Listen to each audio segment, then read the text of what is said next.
Chapter theory of supply में आज हम प्राइस इलास्टिसिटी ऑफ सप्लाई पढ़ने वाले हैं। प्राइस इलास्टिसिटी ऑफ सप्लाई का मीनिंग क्या है?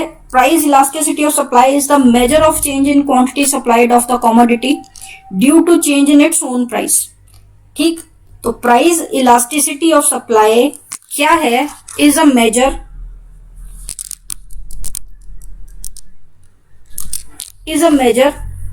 of change in quantity supplied due to change in its own price। ठीक ऐसे ही जैसे प्राइस इलास्टिसिटी ऑफ डिमांड होता है वैसे ही same price elasticity of supply है। Price elasticity of demand is a measure of change in quantity demanded of a commodity due to change in its own price। तो यहाँ पर क्या है? यहाँ पर price elasticity of supply is the measure of change in quantity supplied due to change in its own price। तो law of supply क्या हमें बताता है कि there is a direct relationship between the quantity supplied and its own price। इसका मतलब ये है कि prices गिरने पर quantity supplied हमारी कम हो जाती है यानी contract हो जाती है, और prices बढ़ने से हमारी क्वांटिटी सप्लाइड एक्सटेंड होती है यानी बढ़ती है। इसका मतलब सीधा सीधा ये है कि हम अगर देखना चाहते हैं, हम मेजर करना चाहते हैं कि कितनी एक्सटेंड हुई है या कितनी कॉन्ट्रैक्ट हुई है, इसके लिए हम प्राइस इलास्टिसिटी ऑफ सप्लाई पढ़ते हैं। तो प्राइस इलास्टिसिटी प्रोपोर्शनेट चेंज है in quantity supplied due to proportionate change in its price of the commodity. तो यहां पर आपको बताया है कि बहुत सारे फैक्टर होते हैं, लेकिन यहां पर हम क्या पढ़ रहे हैं? हम effect of own price of the goods पढ़ रहे हैं, own the supply of the goods, right. तो ये हमारे पास इलास्टिसिटी होगा, और मेनली हम क्या पढ़ने वाले हैं? Price elasticity. तो price elasticity is a degree of responsiveness to the quantity supplied because of change in own price, या इसको दूसरे वर्ड्स में हम बोल सकते हैं कि दिस इज द proportionate यानी percentage change in quantity supplied divided by percentage change in price, जिसे हम परसेंटेज मेथड हमने इलास्टिसिटी ऑफ डिमांड में पढ़ा है, वैसे ही यहां पर भी हम पढ़ेंगे। तो price elasticity of supply means degree और percentage change in quantity supplied because of percentage change in own price. जैसे हम बोले कि प्राइजेस हमारे 10% बढ़े हैं, तो हमें नहीं पता कि हमारी सप्लाई में क्या चेंज होगा। तो क्या क्या हो सकता है? हो सकता है सप्लाई चेंज ना हो सकता है सप्लाई बढ़े लेकिन 5% बढ़े, ये भी हो सकता है कि सप्लाई इंक्रीज हो, पूरी 10% हो जितनी ये 10% है, ये भी हो सकता है कि सप्लाई 20% बढ़े, और ये भी हो सकता है कि इनफाइनाइट इंक्रीज हो जाए। तो इन चेंजेस को कि कितनी डिग्री क्या चेंज हुआ है due to change in price, इसी को स्टडी करते हैं हम प्राइस इलास्टिसिटी ऑफ सप्लाई में। तो यहाँ पर मेजरमेंट हमारे पास यही है कि elasticity of supply is percentage change in quantity supplied divided by percentage change in price. इसको हम ऐसे भी लिख सकते हैं, जो परसेंटेज चेंज है यानी change in quantity upon quantity multiply by 100, और नीचे हम इसको लिख सकते हैं कि change of price divided by price into 100, right. इसको फर्दर चेंज करोगे तो ये फॉर्मूला बन जाता है मेरे पास, change of Q upon change of P into P upon Q। तो यहां पर Q जो हम ले रहे हैं that is the initial quantity, Q1 जो आएगी वो क्वांटिटी, ये हमने जो चेंज ऑफ Q लिखा है इसको मैं पहले मेंशन करती हूँ। तो चेंज ऑफ Q जो होता है that is Q minus Q1, that is Q1 minus Q। तो Q1 जो होगा ये मेरे पास न्यू क्वांटिटी होगी, और चेंज ऑफ Q जो है that is Q1 minus Q लेते हैं। ठीक ऐसे ही P जो है दैट इज इनिशियल प्राइस, जो शुरू का प्राइस था, और P1 क्या है? जो न्यू प्राइस मेरे पास चेंज होकर आया, और चेंज ऑफ P हम जो लेते हैं that is P1 minus P यानी न्यू माइनस ओल्ड। तो यहां पर फॉर्मूला ये मेरे पास बन रहा है कि change of Q upon change of P, इसको हम ऐसे भी लिख सकते हैं, that is Q1 minus Q upon P1 minus P multiply by P upon Q, साथ में आप इंटू 100 ले लो, तो ये हमारे पास जो आएगा ये हमारी इलास्टिसिटी ऑफ सप्लाई निकलेगी। इसके छोटे छोटे न्यूमेरिकल हमारे पास हो सकते हैं। तो डिफरेंट इलास्टिसिटीज हम पढ़ते हैं कि डिफरेंट इलास्टिसिटी क्या होंगी। तो सबसे पहले प्राइस अगर मेरे पास बढ़ा है 10%, तो इलास्टिसिटी ऑफ सप्लाई क्या है, percentage change in quantity divided by percentage change in price. अगर हमारी सप्लाई चेंज हुई ही नहीं, यानी 0/10% है कि प्राइजेस 10% बढ़ने के बावजूद भी मेरी सप्लाई चेंज नहीं हुई, तो इलास्टिसिटी ऑफ सप्लाई क्या होगा, 0 होगा। जैसे यहाँ प्राइस मेरे पास P है, प्राइस बढ़ गया P1 पे आ गया, लेकिन सप्लाई उतनी ही रही, तो इसका मतलब इलास्टिसिटी ऑफ सप्लाई किसके इक्विवेलेंट है, 0 के इक्विवेलेंट है, जिसे हम परफेक्टली इनइलास्टिक बोलते हैं, या ये वर्टिकल होगी टू एक्स एक्सिस, यानी due to change in price there will be no change in quantity supplied. It means कि क्वांटिटी सप्लाइड जो है that is equivalent to 0, elasticity of supply is equivalent to 0। तो ये first type होती है। दूसरी जो 0 इलास्टिसिटी है, परफेक्टली इनइलास्टिक बोलते हैं, वो डिमांड कर्व सप्लाई कर्व दोनों में सिमिलर होती है।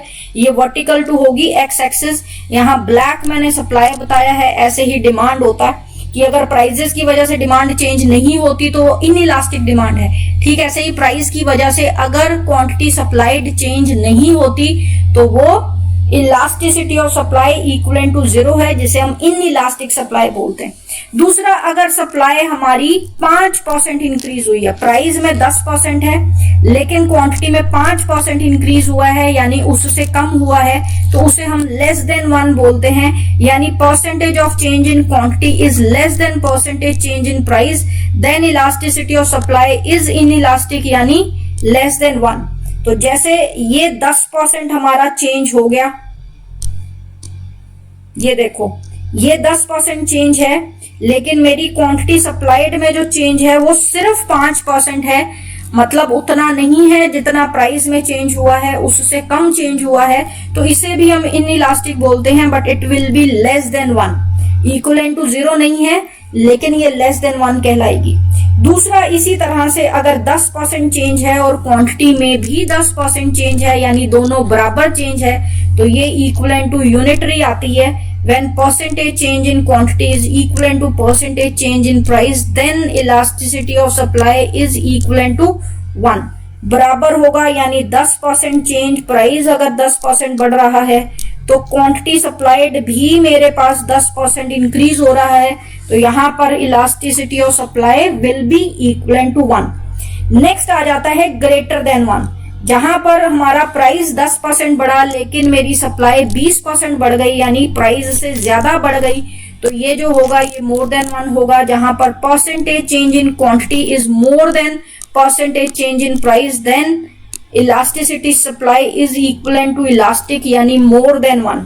यहां पर ये देखो प्राइस बढ़ा 10%, लेकिन अगर मेरे पास क्वांटिटी बढ़ गई 20%, यहां पर जो सप्लाई कर्व होता है रिलेटिवली फ्लैटर होता है, तो इलास्टिसिटी ऑफ सप्लाई अगर ग्रेटर देन 1 है तो कर्व जो होगा वो कंपैरेटिवली फ्लैटर कर्व होगा। ठीक है, और जब elasticity of supply less than 1 होता है तो कर्व मेरा स्टीपर होता है, जो हमने यहां पर लास्ट पढ़ा था। ये देखो ये स्टीपर है, तो यहां पर इस तरह से ध्यान में रखना है आपने। अगर बराबर बढ़ती है तो इक्विवेलेंट टू, पहली अगर नहीं बढ़ती तो इक्विवेलेंट टू 0 है, बढ़ती है लेकिन कम बढ़ती है तो वो लेस देन 1 है, बिल्कुल बराबर बढ़ती है तो इक्विवेलेंट टू 1 है, जितना प्राइस बढ़ा है उससे ज्यादा क्वांटिटी बढ़ गई तो फिर ग्रेटर देन 1 है। और अगर हमारे पास प्राइस चेंज हुआ ही नहीं लेकिन क्वांटिटी सप्लाइड चेंज हुई है तो वहां पर इनफिनाइट के बराबर होता है। ये देखो प्राइस चेंज नहीं हुआ लेकिन क्वांटिटी हमारी बढ़ती जा रही है, तो यहाँ पर हमारे पास जो इलास्टिसिटी ऑफ सप्लाई होगा वो हॉरिजॉन्टल टू एक्स एक्सिस होगा, यानी परफेक्टली इलास्टिक हम इसको बोलते हैं। When percentage on quantity change is infinite but there is no change in price, तो इलास्टिसिटी ऑफ सप्लाई जो होगा वो परफेक्टली इलास्टिक होगा। ठीक है, तो यहाँ पर डिमांड एंड सप्लाई दोनों में यही होता है। वर्टिकल जब होंगे तो इलास्टिसिटी 0 होती है और हॉरिजॉन्टल जब होता है तो इलास्टिसिटी इनफाइनाइट के बराबर होती है। डिमांड कर्व में भी यही है और सप्लाई कर्व में भी यही है। अब यहाँ पर देखो आप डिफरेंट, सबसे पहले ये आया हमारा वर्टिकल टूवर्ड्स वाई एक्सिस, तो ये इलास्टिसिटी क्या होगी, 0 होगी। अगर हॉरिजॉन्टल है इनफाइनाइट है, बिल्कुल सेंटर में आएगी तो इलास्टिसिटी 1 है, थोड़ी स्टीपर है तो लेस देन 1 है, थोड़ी फ्लैटर है तो ये इक्वल टू 1 है। राइट, तो ये चीज आपने 5 हमारे पास इलास्टिसिटीज हैं, ये ध्यान में रखनी है। पहले 0, ये इनफाइनाइट, उसके बाद जो आएगी बिल्कुल सेंटर में जो जाएगी वो इलास्टिसिटी इज इक्वल टू 1 होती है। उससे पहले जो जाएगी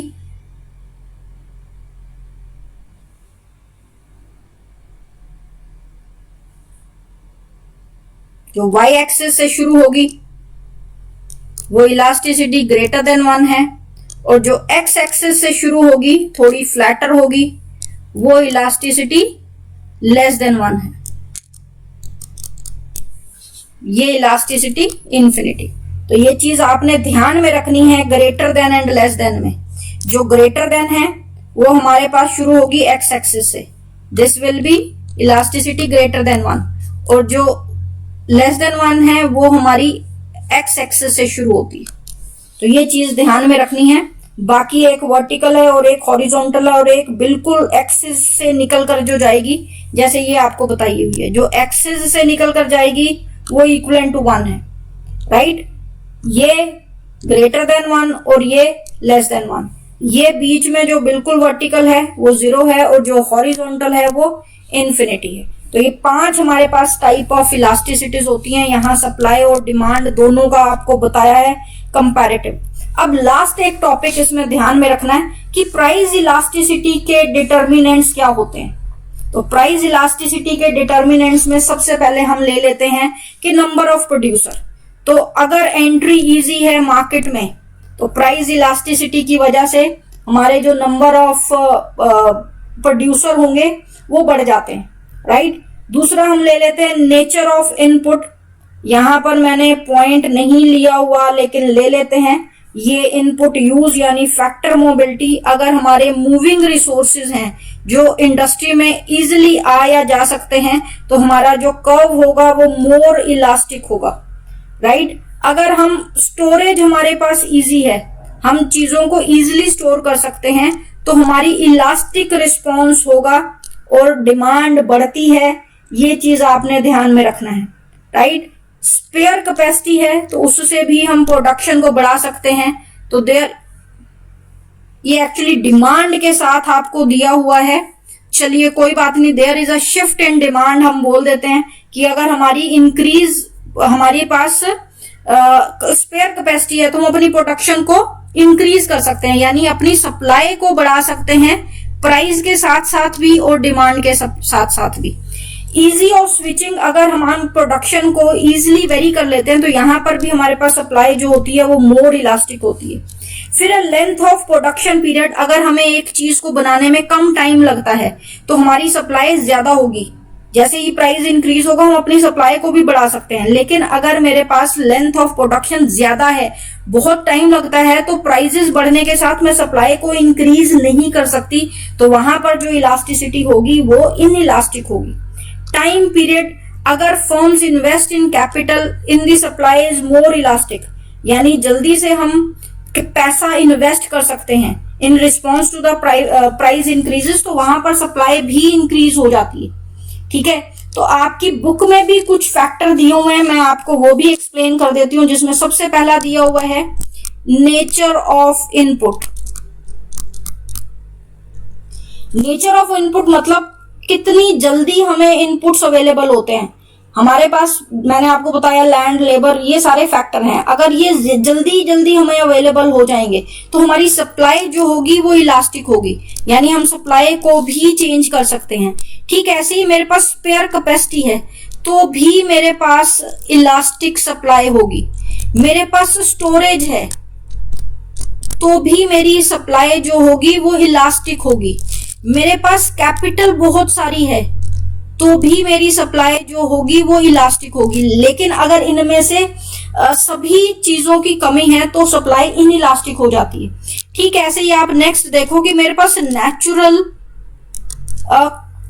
कोई ऐसे नेचुरल कांस्टेंट तो नहीं है जो मेरी सप्लाई को इफेक्ट करते हैं, राइट। जैसे हमें प्रोड्यूस करनी है टीक वुड तो उसको बनाने में तो सालों लगते हैं, ईयर्स होती हैं उसकी प्लांटेशन में। तो यहाँ पर जो सप्लाई ऑफ टीक वुड जो होगी वो लेस इलास्टिक होगी, क्योंकि उसको बनाने में बहुत टाइम लगता है तो वो लेस इलास्टिक होगी। तो वही चीज जो लॉन्गर ड्यूरेशन लगती है जिन चीजों को बनाने में वो लेस इलास्टिक है, और जिन्हें लेस ड्यूरेशन लगती है चीजें बनाने में वो मोर इलास्टिक हैं। ये पॉइंट आपने ध्यान में रखना है। नेक्स्ट आ जाता है रिस्क टेकिंग। रिस्क टेकिंग का मतलब यह है कि अगर प्रोड्यूसर की विलिंगनेस पे डिपेंड करता है कि वो रिस्क लेना चाहता है या नहीं लेना चाहता। अगर वो ज्यादा रिस्क लेगा तो वो ज्यादा आउटपुट सप्लाई कर पाएगा। More risk more elasticity of supply, तो ये भी डायरेक्ट रिलेशनशिप है। मोर रिस्क तो supply will be more elastic. Less risk तो वो नहीं बढ़ाना चाहेगा, अपनी आउटपुट कम ही रखेगा। उस केस में less risk less elastic, right. Nature of the commodity perishable है तो वो इनइलास्टिक होती है comparatively to durable goods. Durable goods जो हैं वो मोर इलास्टिक होती हैं। कॉस्ट ऑफ प्रोडक्शन का मतलब यही है कि सप्लाई लेस इलास्टिक होगी अगर there will be increase in production, जिससे हमारी कॉस्ट ऑफ प्रोडक्शन बढ़ती है तो उन चीजों की लेस इलास्टिक होगी। टेक्नोलॉजी भी आपको बताया कि अगर टेक्नोलॉजी पे बेस्ड है गुड्स तो बेटर टेक्नोलॉजी मोर इलास्टिक। अगर टेक्नोलॉजी नहीं है हमारे पास बैकवर्ड है तो वो लेस इलास्टिक होगा। तो सिंपल सा ध्यान में रखना है, जिस फैक्टर की वजह से सप्लाई को चेंज कर सकते हैं वो मोर इलास्टिक है, और चेंज नहीं कर सकते वो लेस इलास्टिक है। तो यहाँ पर फैक्टर इंपॉर्टेंट है, ठीक है। और उसके अलावा मैंने आपको टाइप ऑफ इलास्टिसिटी यहाँ बताई है कि 5 तरह से हम डिग्रीज लेते हैं। Elasticity is equal to 0, greater than 1, less than 1, equal to 1 and equal to infinity. With diagrams आपको समझाया गया है, आप अपनी बुक में से भी इसको ध्यान दो। बाकी डिमांड ज्यादा इंपॉर्टेंट है आपके +1 में भी एग्जामिनेशन पॉइंट ऑफ व्यू से, बट चैप्टर तो ये करना है 2 या 3 नंबर का, तो इसमें से भी एक्सपेक्टेड हो जाता है, right. You never know, 6 marks में भी डाल देते हैं। 11th में कोई एक फिक्स फॉर्मेट हमारे पास नहीं है, हर स्कूल के टीचर की अपनी मर्जी है, वो इसको कम या ज्यादा कर सकता है। तो ये हमारे पास चैप्टर था थ्योरी ऑफ डिमांड, 2 लेक्चर्स में मैंने कवर किया है। अच्छे से करो, 2 चैप्टर अब हमारे रह गए हैं, माइक्रो इकोनॉमिक्स खत्म हो जाएगी।